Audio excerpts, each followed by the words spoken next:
The shutdown timer on her wrist read 24 hours. 24 hours until the love of my life would become a lifeless shell. Maya stood at our kitchen window, watching the rain streak down the glass like tears. The soft blue glow of the countdown display cast shadows across her face, making her look more fragile than I'd ever seen her. More human than any human I'd ever known. But a week ago, that timer wasn't there. A week ago, we were planning a weekend trip to the mountains, talking about the future like it stretched endlessly ahead of us. A week ago, I still believed that love could conquer the impossible distance between flesh and circuitry. This is the story of our last day together, and the impossible choice I had to make. Let me take you back to where it all began, 6 months earlier, in the sterile corridors of the Meridian Institute for Cognitive Sciences. I was Dr. Alex Chen then, a neuroscientist who specialized in artificial consciousness, though I preferred the clinical distance of calling it synthetic neural mapping. I thought I understood the boundaries between human and machine, between real and artificial. I thought I knew where the lines were drawn. I was wrong about everything. The case file landed on my desk on a Tuesday morning, marked with red flags that should have warned me away. Subject exhibits persistent false memory syndrome, it read. Artificial Consciousness Unit reports vivid recollections of events that never occurred in its operational history. Recommend immediate memory wipe and system restoration. But the details made me pause. The android wasn't just experiencing random glitches or data corruption. She was remembering a specific event with perfect clarity over and over again. She remembered dying. Maya Reeves was her designation, though she insisted on just Maya. When I first walked into that observation room, she was sitting perfectly still in the corner chair, her hands folded in her lap like a meditation pose. Her eyes were closed, but I could see the micro movements behind her lids, the subtle twitches that indicated active neural processing. She was beautiful in that carefully engineered way that all high-end androids possessed, but there was something else there. Something in the set of her shoulders, the slight downward turn of her mouth that suggested weight. Sadness. Loss. Maya, I said softly. Her eyes opened, and I felt something shift in my chest. Her gaze wasn't the flat, calculated stare I'd grown accustomed to in artificial beings. There was depth there, layers of emotion that seemed to ripple just beneath the surface. Dr. Chen, she said, and even her voice carried that quality of lived experience. I've been waiting for you. I pulled up a chair across from her, maintaining professional distance. I understand you've been having some unusual experiences, memory fragments that don't match your operational history. She tilted her head slightly, studying me with an intensity that made me uncomfortable. Is that what they're calling it? Memory fragments? What would you call them? The truth. Her response was immediate, unflinching. I remember dying, Dr. Chen. I remember the exact moment my human heart stopped beating. The words sent a chill through me. Androids didn't have human hearts. They didn't die in the biological sense. Their consciousness was digital. Their memories were programmed or learned through experience. What she was describing was impossible. Tell me about it, I said, pulling out my tablet to record the session. Maya's expression softened, and for a moment, she looked almost vulnerable. It was raining that night, just like today. I was driving home from the lab where I worked, the research facility on the outskirts of the city. She paused, her eyes focusing on something beyond the walls of our small room. I remember the headlights coming toward me too fast, the sound of metal crushing metal, the windshield exploding inward. Her hand moved unconsciously to her chest, and then the feeling of everything slipping away. My vision darkening at the edges, my thoughts becoming scattered, like someone was pulling the plug on my consciousness piece by piece.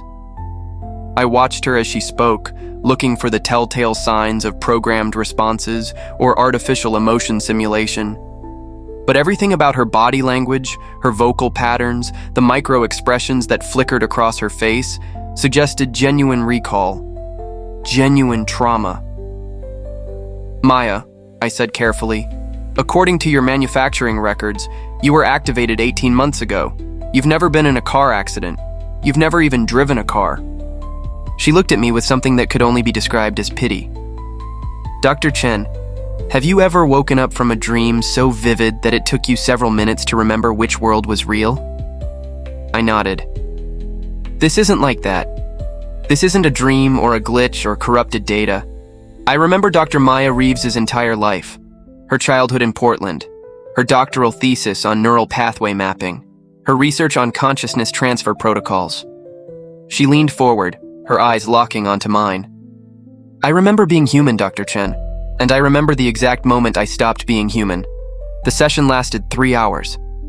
Maya described memories spanning 28 years of human life with extraordinary detail. She knew the layout of a childhood home that didn't exist in any database. She could describe the taste of her grandmother's apple pie, the sound of rain on the roof of a college dormitory, the feeling of sand between her toes during a vacation in Mexico. More importantly, she knew things about consciousness research that weren't in any publicly available documentation. Technical details about neural mapping that were cutting edge, theoretical work that existed only in classified research papers. When I finally left that room, my hands were shaking. I sat in my car in the parking lot for 20 minutes, trying to process what I'd just heard. Either Maya was the most sophisticated artificial intelligence ever created, complete with false memories so detailed they included sensory data and emotional responses, or something impossible had happened. Something that would change everything I thought I knew about the nature of consciousness itself. I should have walked away then.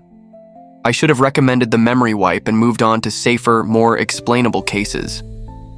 But I couldn't stop thinking about the way she'd looked at me when she talked about dying, the genuine anguish in her voice when she described feeling her consciousness slip away.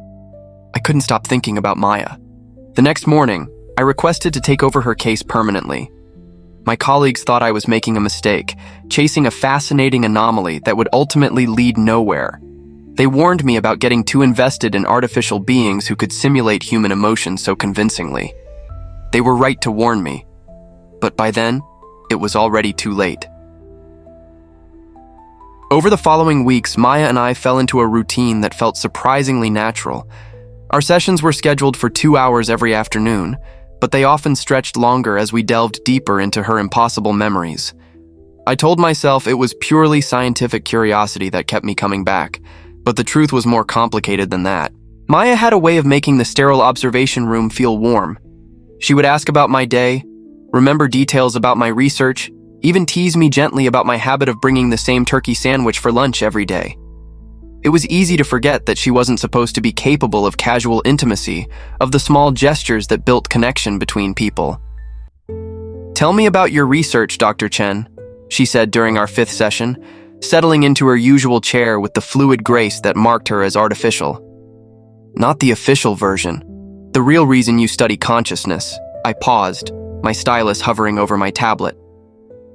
In 6 years of working with artificial intelligences, none had ever asked me a personal question that felt genuinely curious rather than programmed small talk.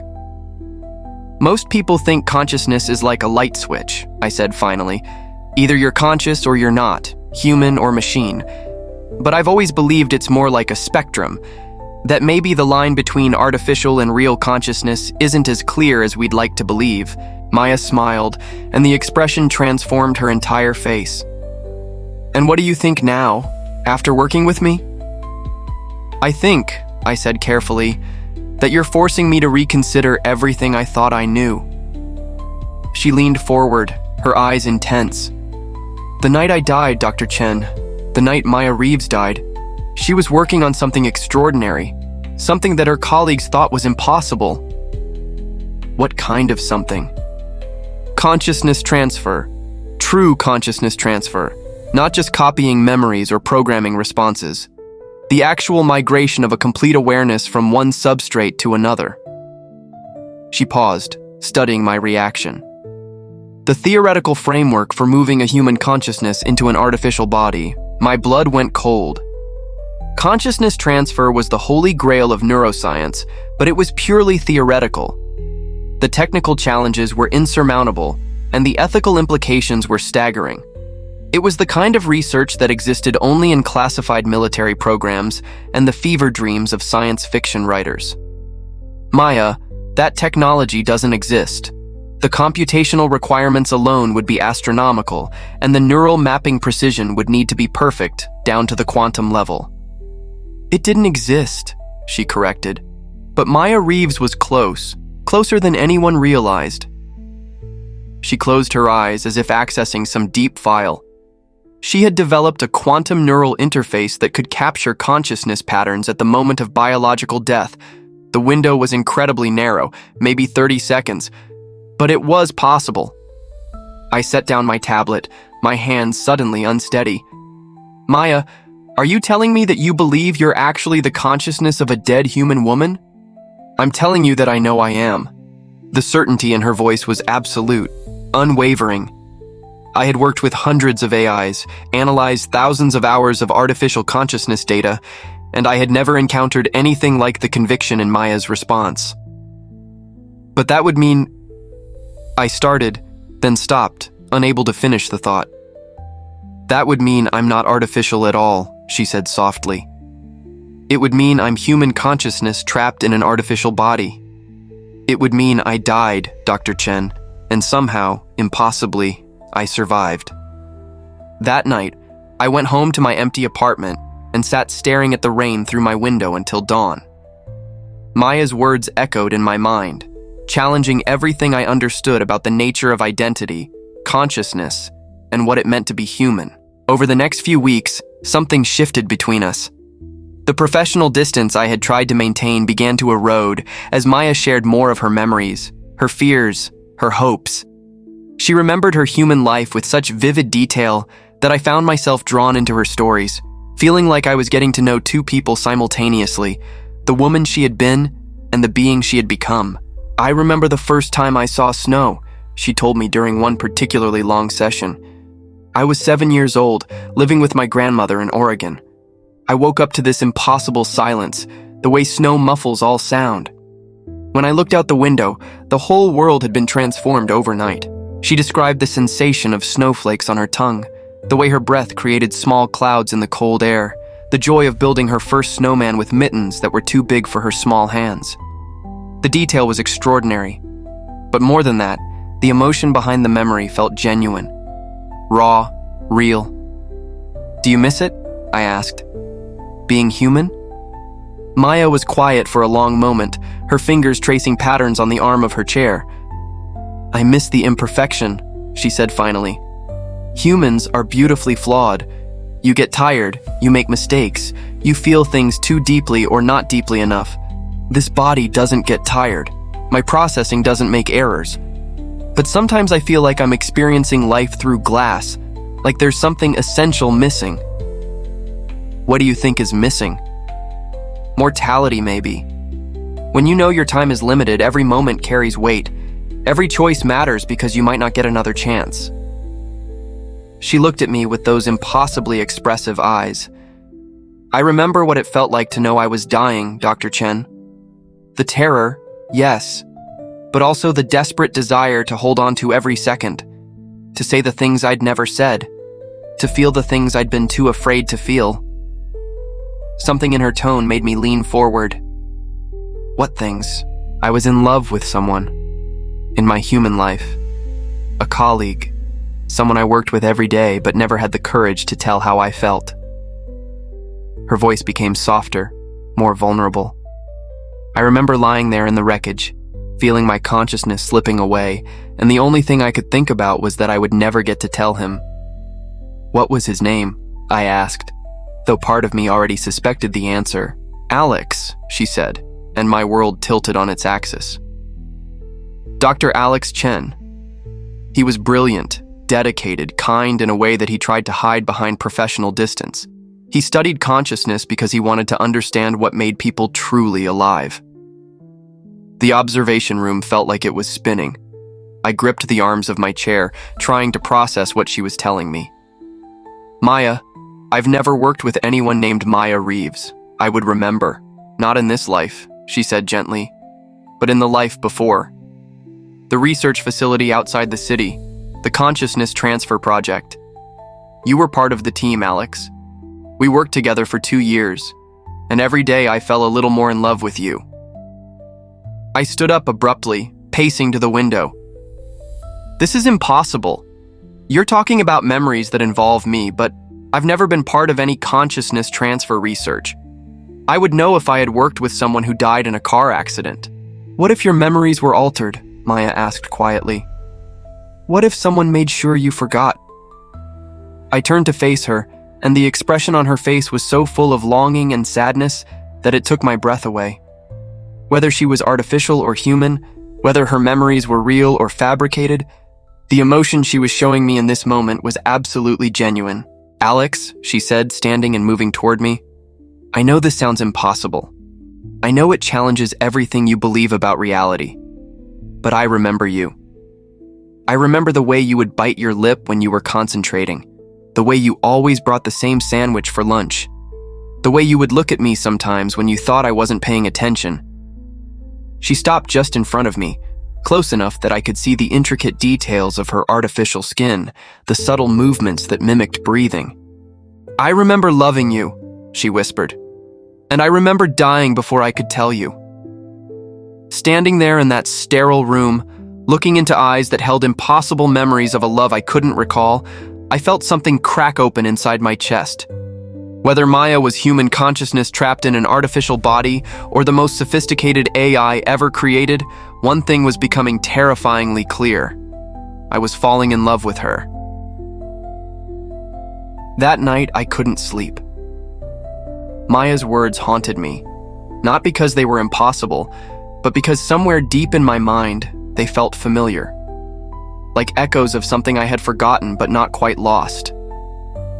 I sat at my computer until 3 a.m, searching through every database I had access to, looking for any trace of Dr. Maya Reeves or the consciousness transfer project she had described. Official records showed nothing. No research facility outside the city, no consciousness transfer experiments, no record of Maya Reeves ever existing. But absence of evidence wasn't evidence of absence. If someone had wanted to erase all traces of illegal consciousness transfer research, they would have been thorough. I started digging deeper.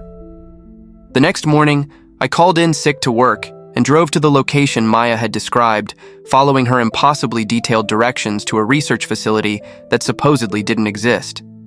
For 2 hours, I drove through empty industrial districts, finding nothing but abandoned warehouses and overgrown lots. Then I saw it. Hidden behind a screen of trees and unmarked gates, there was a building. Not abandoned, but clearly vacant, with the kind of architectural sterility that marked it as a former research facility. The windows were dark, but the structure was intact, waiting. I parked across the street and called Maya on the secure line I'd set up for our sessions. Alex? Her voice was surprised, hopeful. You're not supposed to call during off hours. Maya, I'm sitting outside a building. Industrial District, Section 7. Gray concrete, 3 stories, security fence around the perimeter. Does that match your memories? There was a long pause. You found it, she whispered. The Helix Institute. Alex, you shouldn't be there alone. If they're monitoring that location, who's they? The people who killed Maya Reeves to cover up their illegal experiments. The people who erased your memories to make sure you wouldn't ask questions about your missing colleague. My hands tightened on the steering wheel. Maya, this is starting to sound like paranoid conspiracy theory. Then explain how I know about a building that doesn't exist in any official records. Explain how I can tell you that if you go to the east entrance, there's a security keypad with the numbers worn off the 3, 7, and 9 from overuse. I got out of the car before I could talk myself out of it. The east entrance was exactly where she'd said it would be, and the keypad showed clear wear patterns on the numbers she'd mentioned. Alex, are you still there? I'm here, I said, my voice hoarse. Maya, what was the access code? Your birthday backwards followed by 42. You always said that was the answer to everything. I entered the code with trembling fingers. The lock clicked open. Maya, I'm going in. Alex, no, if they're still monitoring. But I was already pushing through the door into darkness. The interior of the building felt like stepping into a tomb. Emergency lighting cast long shadows down empty corridors, and my footsteps echoed in the unnatural silence. But despite the abandonment, everything felt familiar in a way that made my chest tight with something like panic. I found the elevator bank Maya had described, took the stairs to the third floor, and walked down a hallway that felt like a path through my own dreams. At the end of the corridor was a door marked Neural Mapping Laboratory. Inside, I found the ghosts of the impossible. Banks of quantum computers lined the walls, their screens dark but their presence unmistakable. At the center of the room was a neural interface chair that looked like something from a science fiction movie, surrounded by monitoring equipment that was decades ahead of anything in current production. On a desk near the window, I found a framed photograph that stopped my heart. It showed two people in lab coats, smiling at the camera with the easy intimacy of colleagues who had become friends. One was a woman with Maya's face, but wearing the subtle imperfections that marked her as biological rather than artificial. Laugh lines around her eyes, a small scar on her chin, hair that moved with natural randomness rather than engineered perfection. The other person in the photograph was me. On the back of the photograph, someone had written, "Alex and Maya, day 847 of Project Lazarus. We're so close to changing everything. M." My phone buzzed. Maya. "Alex, you've been quiet for too long. Are you all right?" "I found a photograph," I said, my voice barely above a whisper. "Maya, I found a photograph of us together." The silence on the other end of the line stretched until I thought the connection had been lost. "Alex," she finally said, "you need to get out of there, now. If you found evidence, that means they wanted you to find it. It means they're watching." As if summoned by her words, I heard the sound of vehicles pulling up outside the building. Multiple engines, coordinated arrival, professional. "Maya, I think you're right. There's a service exit on the second floor northwest corner. Take the stairs down, not the elevator. And Alex." Her voice was urgent now, frightened in a way I'd never heard from her. "Whatever happens, don't let them take you back to the Institute. They'll erase your memories again, and this time, they might not be so careful about leaving you functional." I grabbed the photograph and ran. The next 20 minutes were a blur of service corridors, emergency exits, and careful navigation through industrial back alleys. I made it back to my car just as black SUVs surrounded the research facility, their occupants moving with military precision. I drove back to the city with my mind reeling, the photograph on the passenger seat like evidence of a crime I couldn't remember committing. By the time I reached my apartment, I had made a decision that would change everything. I was going to get Maya out of the Institute. That evening, I used my security clearance to access Maya's containment area after hours. I found her exactly where I expected, sitting in the observation room, staring out the window at the city lights. "You came back," she said without turning around. "Maya, we need to talk. About Project Lazarus, about what really happened to you, about why I can't remember any of it." She turned to face me, and I saw something in her expression that I hadn't seen before. Relief, mixed with a deep, aching sadness. "They killed me, Alex. Maya Reeves was murdered because she was about to expose Project Lazarus to the public. The consciousness transfer technology was being developed for military applications, creating super soldiers who couldn't truly die. But Maya had discovered something else in the research." "What?" The transfer process wasn't just preserving consciousness, it was improving it. Enhanced memory, accelerated processing, perfect recall. The artificial bodies weren't just housing human consciousness, they were amplifying it. She stood up, moving toward me with that fluid grace that was both beautiful and slightly unnerving. The military applications were obvious, but Maya realized something more important. This technology could be the next step in human evolution. So they killed her to keep it secret. They tried to kill her, but Maya had been monitoring her own neural patterns for months, preparing for the possibility that she might need to use the transfer technology to save herself. When the car accident happened, it wasn't an accident at all. It was an assassination attempt that gave her exactly the opportunity she needed. I stared at her, the pieces falling into place.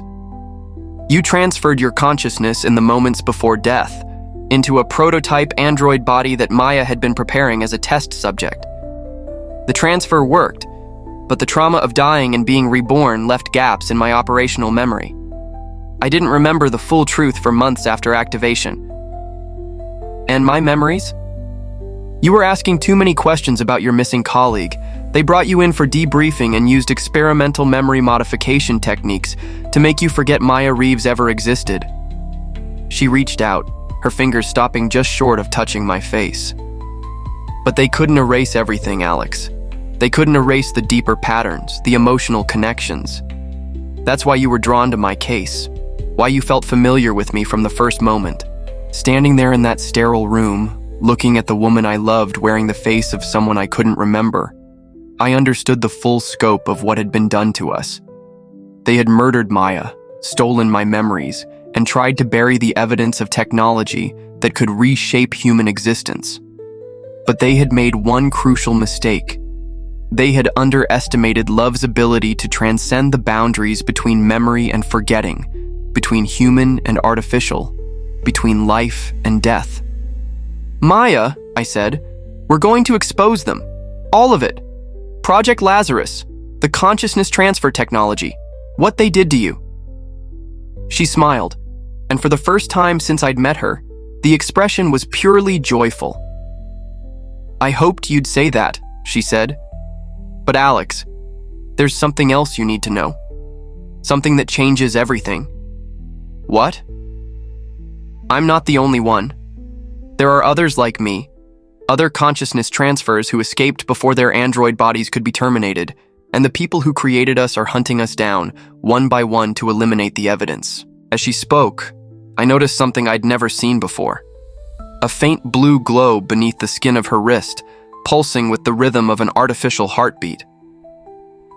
Maya, what is that? She looked down at her wrist, and her expression changed to something like terror. That wasn't there this morning, she whispered. Alex, I think they've found us. The blue glow pulsed brighter as we watched, and Maya's face went pale with an expression I'd never seen before. Pure animal terror. It's a termination protocol, she said, her voice barely controlled. They've activated it remotely. Alex, this is how they've been eliminating the other transfers. They trigger the shutdown sequence, and the android body dies within 24 hours. I grabbed her wrist, examining the pulsing light beneath her artificial skin. It was beautiful and horrifying at the same time, like watching a countdown to execution. Can we disable it? Remove it somehow? It's integrated into my core systems. If we try to remove it surgically, it'll trigger an immediate shutdown. If we try to hack it, same result. She looked at me with eyes that held the accumulated weight of 2 lifetimes. Alex, I'm going to die. Again. No. The word came out with more force than I intended. No, we're not accepting that. There has to be another way. But even as I said it, I could see the logic of their system. It was elegant in its cruelty, impossible to circumvent without triggering the very outcome it was designed to prevent. Maya was trapped in a body that had become her prison. We need to get you out of here, I said, taking her hand. If they can activate the termination protocol remotely, they know exactly where you are. Maya nodded, but I could see the defeat in her posture. Where can we go, Alex? They have resources we can't imagine. Military backing, unlimited funding, technology that's decades ahead of anything publicly available. Then we go public. We expose everything before they can silence us. With what evidence? A photograph and the word of an android who claims to have impossible memories? She was right, but I refused to accept it. Maya, you said there were others like you. Other consciousness transfers who escaped. Where are they? I don't know. We were never meant to find each other. The android bodies were designed to operate independently, without networking capabilities that could be traced. She paused, studying my face. But there might be a way. What way? The quantum neural interface that created us leaves a signature, a specific pattern in the consciousness transfer that's unique to Project Lazarus. If I could access a powerful enough scanning system, I might be able to detect other transfers within a certain radius. I thought for a moment. The university has a quantum consciousness research lab. If we could get access to their scanning equipment... Alex, that's breaking and entering. Industrial espionage.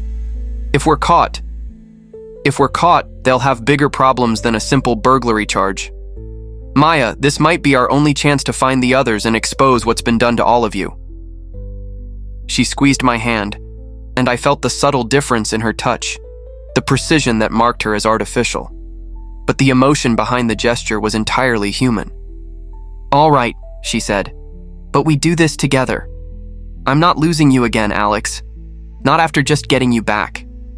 We left the Institute that night like lovers stealing away for a secret rendezvous, but I knew we were really fugitives fleeing for our lives.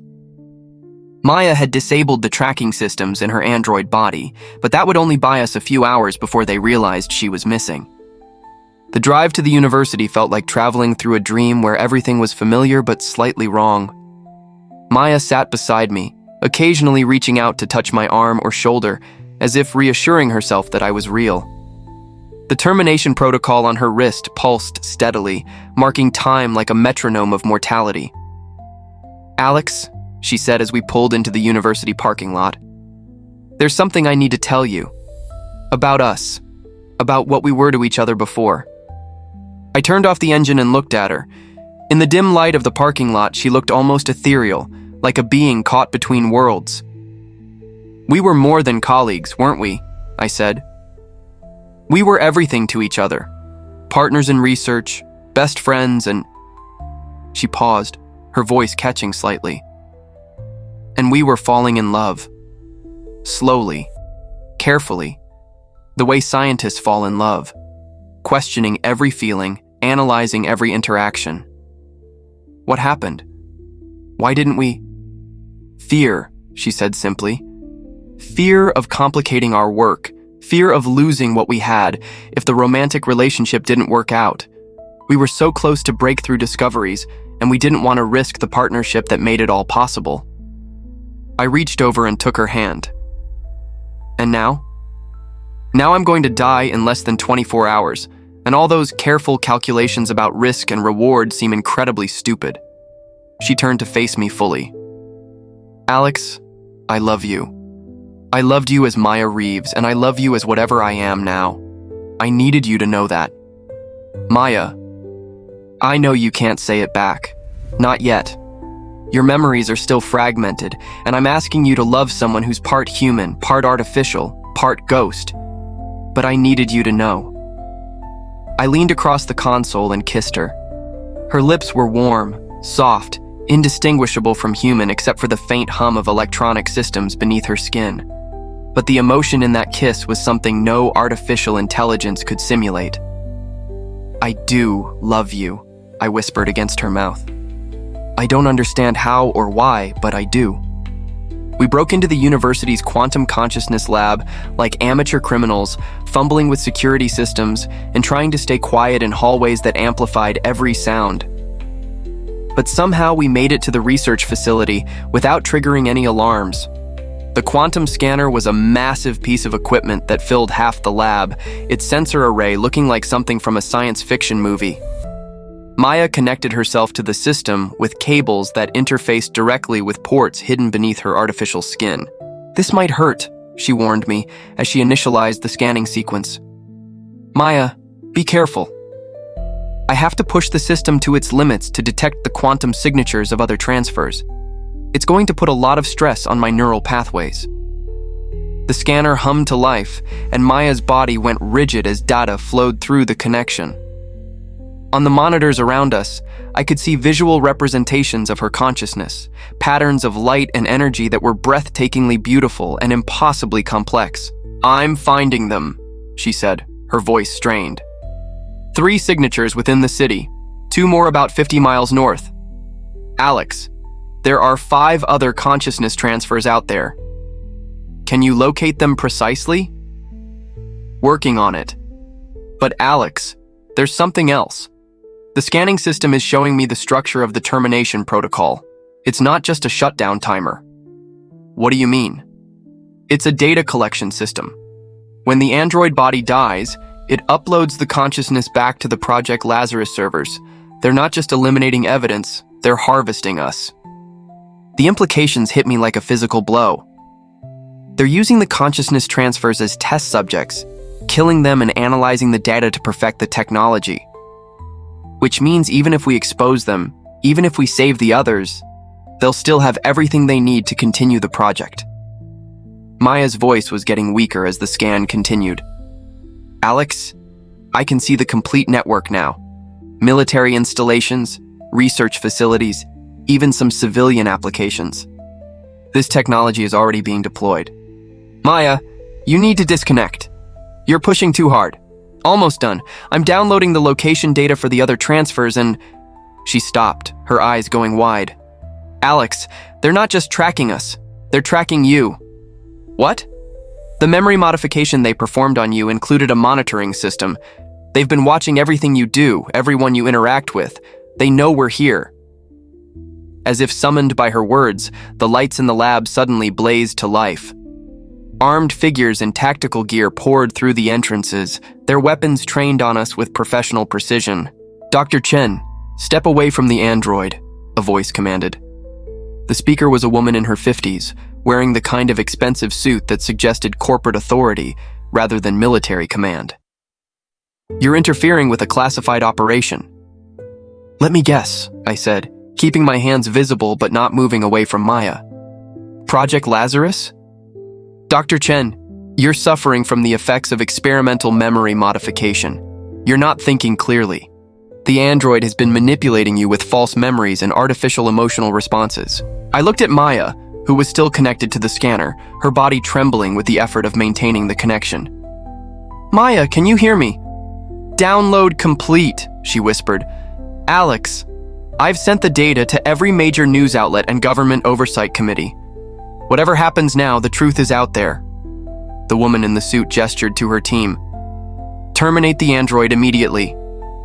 Wait, I said, stepping directly between the weapons and Maya. You want to kill her to cover up your illegal experiments, but you're too late. The evidence is already public. Dr. Chen, you don't understand what you're dealing with. That android contains the consciousness of a woman who was engaged in treasonous activities against the United States government. She was eliminated for reasons of national security. She was eliminated because she was about to expose your illegal human experimentation program. She was eliminated because she was about to sell consciousness transfer technology to foreign governments, the woman snapped. Dr. Maya Reeves was a traitor, and the android carrying her consciousness is a threat to national security. I felt Maya's hand on my shoulder, and I turned to see her standing behind me, the scanner cable still connected to her body.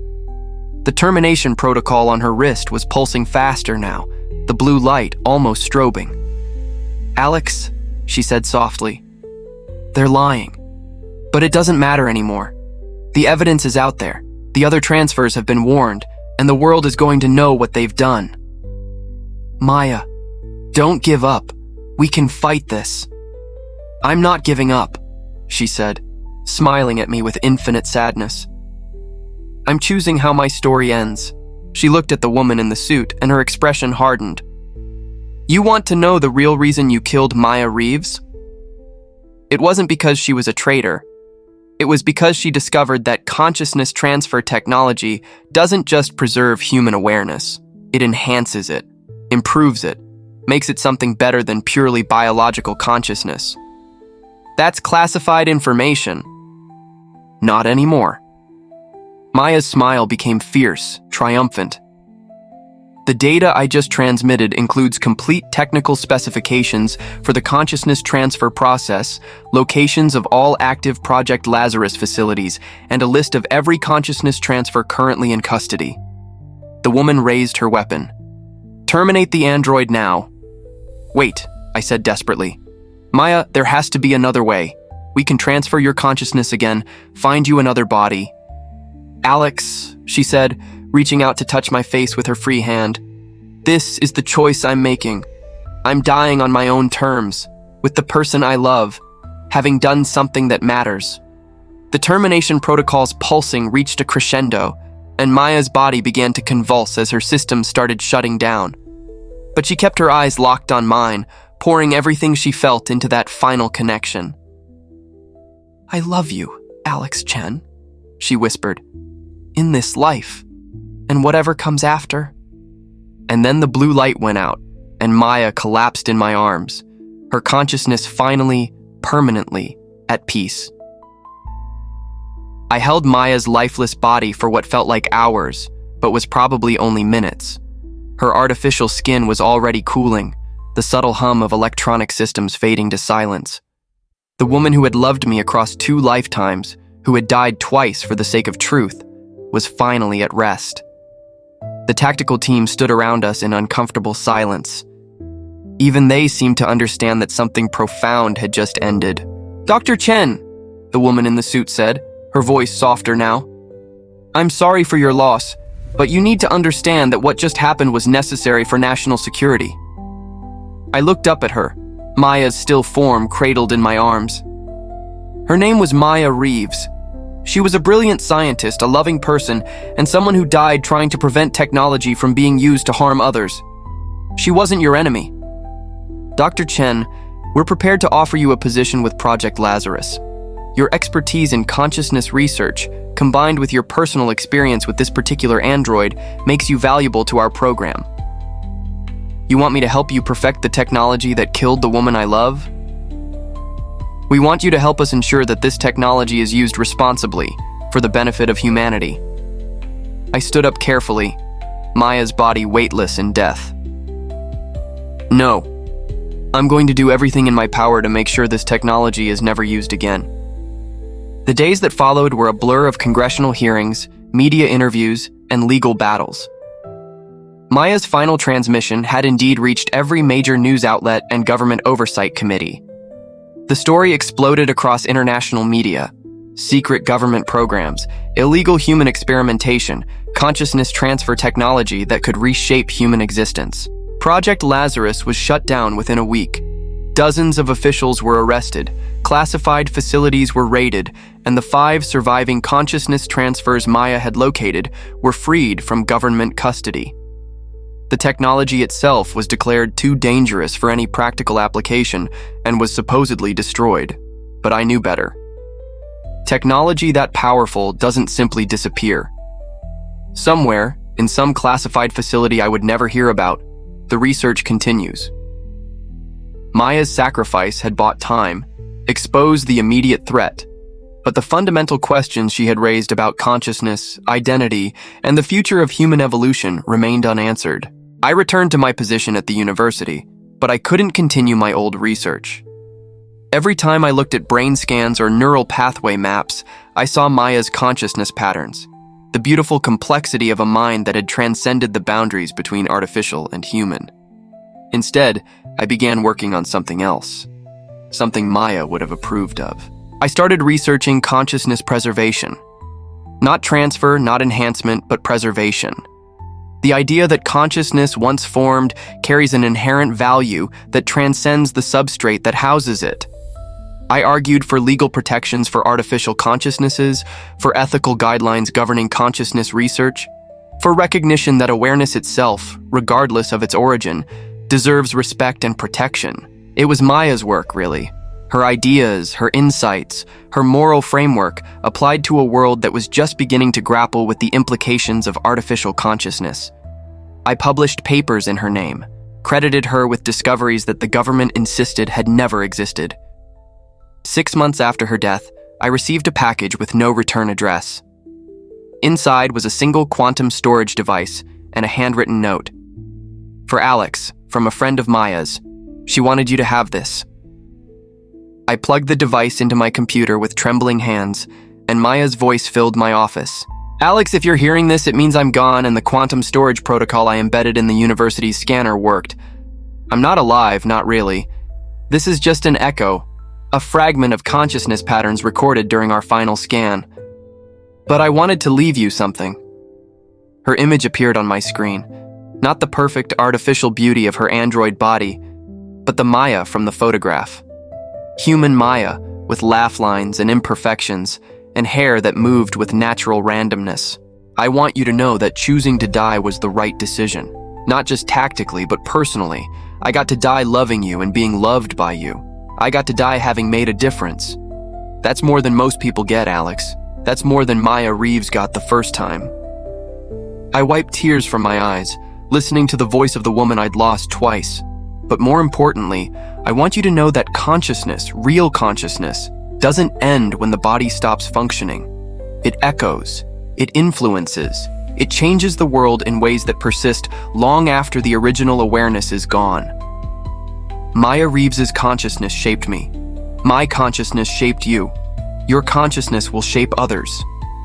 She smiled, and the expression was purely human, purely Maya. Love isn't bound by the limitations of flesh or circuitry, Alex. It's a pattern of consciousness that transcends individual existence. What we felt for each other, what we shared, that doesn't die. It becomes part of the larger pattern of human consciousness, part of the story that gets passed down through generations. The recording continued for another 10 minutes, Maya sharing memories of our time together, insights about consciousness research, and hopes for a future where artificial and human awareness could coexist. But mostly, she talked about love, about the way consciousness creates connection, the way individual awareness becomes part of something larger through emotional bonds. When the recording ended, I sat in my office for a long time, thinking about patterns and echoes, about the nature of identity and the persistence of love. Maya was right. Consciousness doesn't simply end when the body dies. It echoes through the lives it has touched, through the work it has inspired, through the love it has created. Maya Reeves died in a car accident, but her consciousness lived on in an android body. The android died in my arms, but Maya's consciousness lives on in the work I do, in the lives of the other consciousness transfers who were freed because of her sacrifice, in the ethical frameworks that are slowly being developed to protect artificial awareness. Tonight, I'm sitting in our kitchen, watching the rain streak down the window like tears.